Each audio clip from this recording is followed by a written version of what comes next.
집에서 협착증 극복하는 7가지 비법. 선착순 무료 발송해드립니다. 여러분들의 협착증 탈출을 위해 협착증TV의 핵심 비법만 모았습니다. 지금 신청하시면 7일간 문자로 보내드립니다. 댓글에 있는 링크나 아래 번호로 지금 바로 신청하세요. 안녕하세요. 협착증과 관절염TV의 손영훈 한의사입니다. 자, 오늘은 대퇴골두 무혈성괴사 증상별 치료법. 대퇴골두 무혈성괴사를 겪는 분들이 증상이 여러 가지가 있어요. 또 증상에 따라 단계들이 있는데요. 나의 증상은 과연 어떤 단계고 나의 증상은 수술 없이도 치료 가능할까? 이런 내용들을 총 정리해 드릴까 합니다. 대퇴골두 무혈성괴사 환자분들은 잘 들어주시길 바라겠습니다. 허리와 무릎이 아프신 분들 어떤 신발 신으시나요? 허리와 무릎에 좋은 신발 첫 번째 조건, 발 전체 근육이 활성화되고 발가락이 펴질 수 있어야 돼요. 그래야 척추에 대한 지탱력이 좋아지거든요. 이 맨발 신발은 밑창이 매우 얇기 때문에 뒤꿈치, 중간, 앞꿈치, 발 전체를 통해서 걷는 게 가능해집니다. 앞에가 넓기 때문에 발가락이 펴지게 돼서 척추 관절을 지탱하는 데 도움이 되죠. 좋은 신발 조건 두 번째, 땀과의 접지를 통해서 혈류순환에 도움이 돼야 됩니다. 접지는 땀과 전기가 통한다는 말인데요. 맨발 걷기를 하면 땀과 전기가 통하기 때문에 혈류순환에 도움이 되죠. 이 맨발 신발의 밑창은 땀과 전기가 통하는 특수한 소재의 곰으로 만들어져 있습니다. 즉, 맨발 걷기의 원리와 유사하죠. 허리, 무릎이 아프신 분들께는 이 맨발 신발을 추천해드리고 싶습니다. 자, 대퇴골두 무혈성괴사는 대퇴골, 즉 고관절 부위에 혈액이 여러 이유에 의해서 오지 못함으로써 괴사가 발생해요. 괴사는 어디에 발생하는 거죠? 뼈에 발생해요, 뼈에. 그런데 대퇴골두 무혈성괴사를 잘 관찰해보면 뼈에서 발생하는 괴사뿐만 아니라 뼈가 괴사가 될 정도로 피가 안 왔다면 주변에 있는 인대들이 엄청 많거든요. 이 인대들은 멀쩡하냐? 그렇지 않습니다. 인대들 역시도 피가 안 오기 때문에 인대들은 유착이 일어나요. 근데 이 중에서 뼈의 괴사는 MRI로 보이는 거죠.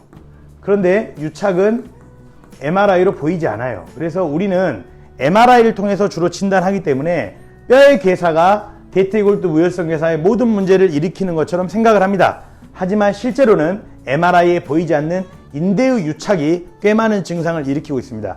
그래서 대퇴골두 무혈성괴사는 뼈의 괴사와 인대의 유착을 동시에 해결해줘야 한다. 특히 초기에는 인대의 유착을 해결하면 증상에 큰 도움이 된다. 증상 해결에 큰 도움이 된다. 이게 중요한 사실입니다.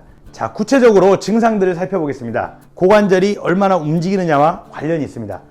초기에는 고관절을 어느 정도 움직여도 아무 이상이 없겠죠. 그래서 계단을 오르내리는 정도의 고관절 움직임은 아무 증상이 나타나지 않습니다. 그런데 차에서 운전을 하다 내릴 때를 생각해 보십시오. 차에서 운전을 하다가 엉덩이가 뒤로 가 있고 내릴 때 보면 고관절 각도가 매우 크게 움직여요. 차에서 운전하다 내릴 때는 고관절 각도가 크게 움직이는 자세입니다. 일상생활에서. 초기에는 운전을 하고 내릴 때 통증과 뭔가 불편함, 힘 빠짐 이런 증상들이 있어요. 이런 분들은 대퇴골두 무혈성괴사 초기일 수 있습니다. 근데 MRI를 찍어보면 아직은 안 나올 수도 있어요. 그런데 대퇴골두 무혈성괴사 초기이거나 위험군이다. 이때 빨리 치료하면 매우 빠르게 해결이 된다. 이래 생각하시면 됩니다. 근데 초기인데 뭐 이러다 말겠지. 그러고 지나갔단 말이에요.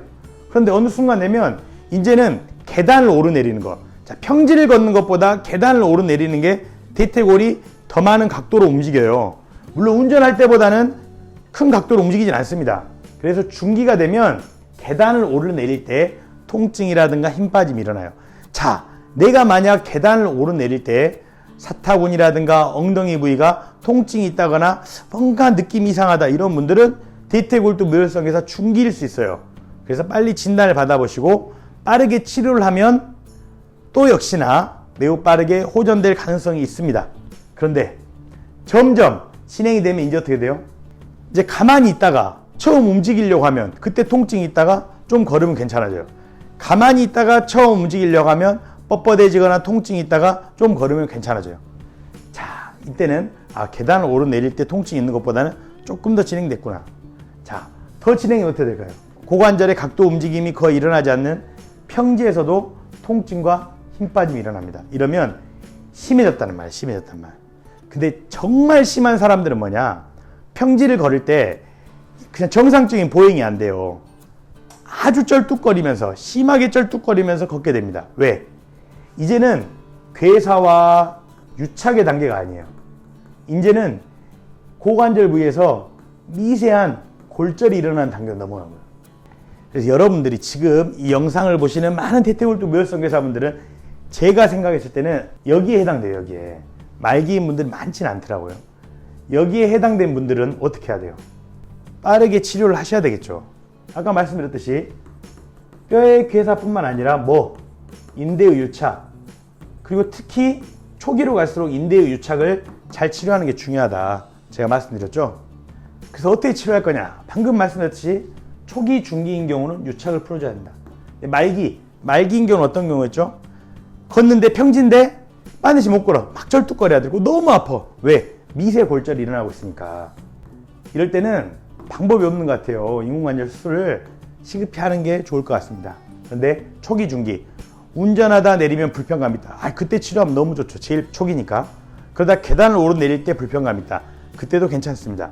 근데 나는 가만히 있다가 움직이려고 할 때 그때 불편감 있다. 또는 평지를 걸어도 통증이나 불편감 있다. 이건 어쨌든 초기, 중기에 해당돼요. 이럴 때는 유착을 풀어주는 치료, 말씀드렸듯이 뼈의 괴사만 바라볼 것이 아니라 인대의 유착이 중요하다. 유착을 풀어줄 때는 끝이 미세한 칼날 모양인 도침이라고 하는 침이 있습니다.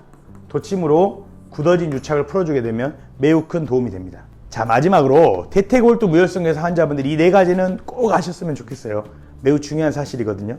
하나하나 설명해 드리겠습니다. MRI를 찍으면 유착이 나온다 했어요? 안 나온다 했어요? 안 나와요. MRI를 찍으면 뭐만 나와요? 뼈의 괴사만 나와요. MRI를 찍으면 뼈의 괴사만 나와요. 그래서 우리는 뼈의 괴사가 모든 통증과 증상을 일으킬 거라고 당연히 생각합니다. 하지만 MRI에서 나오지 않는 뭐의 유착? 인대의 유착이 매우 중요하다. 특히 초기, 중기의 증상 해결에는 인대의 유착이 중요해요. 그래서 도침 치료가 도움이 될 수 있는 거예요. 어떤 분들이 그런 이야기를 하세요. 도침 치료를 받으면 뼈 괴사가 해결됩니까? 그렇지 않죠. 어떻게 도침을 맞다면 뼈 괴사가 해결되겠어요? 도침을 맞으면 인대의 유착이 풀립니다. 초기, 중기에 실제 증상에 큰 영향을 미치는 인대 유착이 풀리기 때문에 증상 개선에 도움이 된다. 자, 두 번째, 대퇴골두 무혈성 괴사는 너무 고관절을 무리해서 써서 나타나는 문제인가요? 그러면 고관절을 가장 많이 쓰는 일이 뭐예요? 밭을 맨다든가 이렇게 쭈그려 앉아서 일하는 건데, 시골에 있는 할머니들은 다 대퇴골두 무혈성 괴사야죠. 근데 왜 안 그럴까요? 대퇴골두 무혈성 괴사는 많이 써서 일어나는 일반적인 근골격 질환, 일반적인 척추 관절 질환이 아니에요. 대퇴골두 무혈성 괴사는 어디서 온 거예요? 속에서 온 병이에요. 속에서 뭔가 잘못돼서 혈액순환이 안 되기 때문에 대퇴골두 무혈성 괴사가 온 거예요. 특히 음주, 수면, 그다음에 스테로이드, 과사용, 이런 내부에 영향을 미치는 문제들이 혈액순환과 연결되기 때문에 대퇴골두 무혈성 괴사가 와요.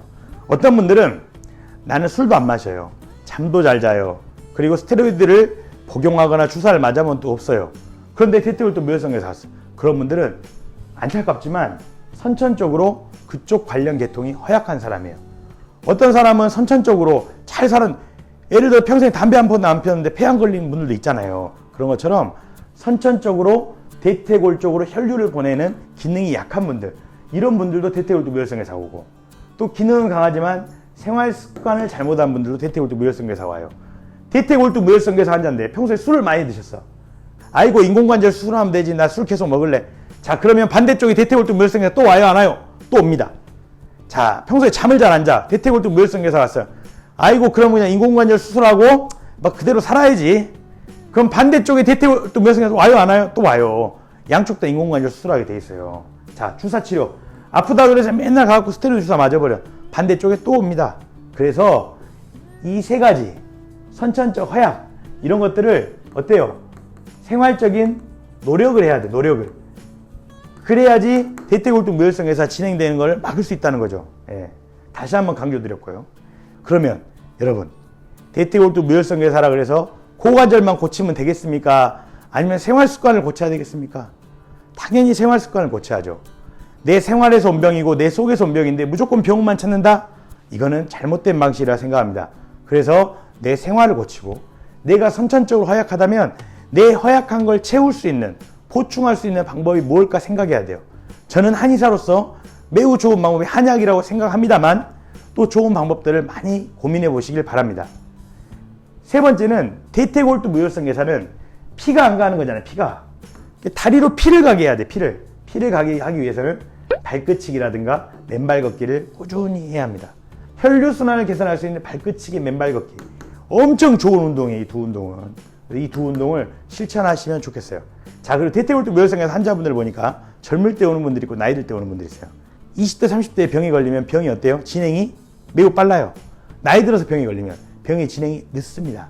그러면 50대, 60대에 대퇴골두 무혈성 괴사 환자분들이 있다 이거예요. 그러면 이 병의 진행이 빠를까요? 느릴까요? 느리다는 거예요.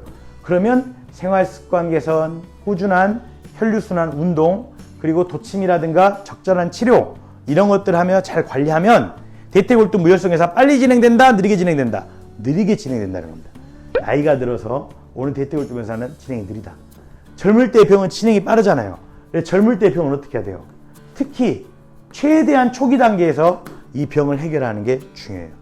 매우 병의 진행이 빠를 수 있기 때문이죠.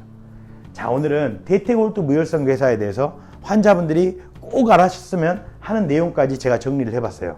자, 대퇴골두 무혈성 괴사는 증상에 따라서 초기, 중기, 말기로 나뉠 수 있고 말기가 되면 괴사, 유착 이런 게 문제가 아니라 뼈의 골절이 문제가 되기 때문에 인공관절 수술을 할 수밖에 없어요. 하지만 초기, 중기에는 우리가 생각하는 뼈의 괴사뿐만 아니라 인대의 유착을 해결할 수 있다면 대퇴골두 무혈성 괴사 증상 개선에 큰 도움이 된다. 이 사실을 꼭 기억하셨으면 좋겠습니다. 많은 분들이 대퇴골두 무혈성 괴사 때문에 아프시고 불편하시고 또 마음이 힘드시고 괴로우실 거예요. 하지만 초기, 중기 대퇴골두 무혈성 괴사는 도움이 될 수 있는 방법이 있다는 거 꼭 기억하시길 바라겠습니다. 오늘 내용은 이만 마치겠습니다. 감사합니다.